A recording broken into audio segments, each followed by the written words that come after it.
గుంటలు వస్తుంది, ఓ నీరు పారుతుంది.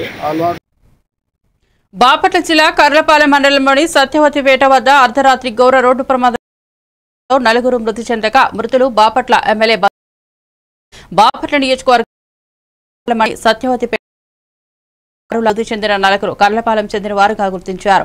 బంధువుల ఇంటికి వేడుకకు వెళ్లి వస్తుండగా ఈ ఘటన జరిగింది. మృతి చెందిన 4 బాపట్ల ఎమ్మెల్యే నరేంద్ర వర్మ బంధువులుగా గుర్తించారు.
బాపట్ల జిల్లా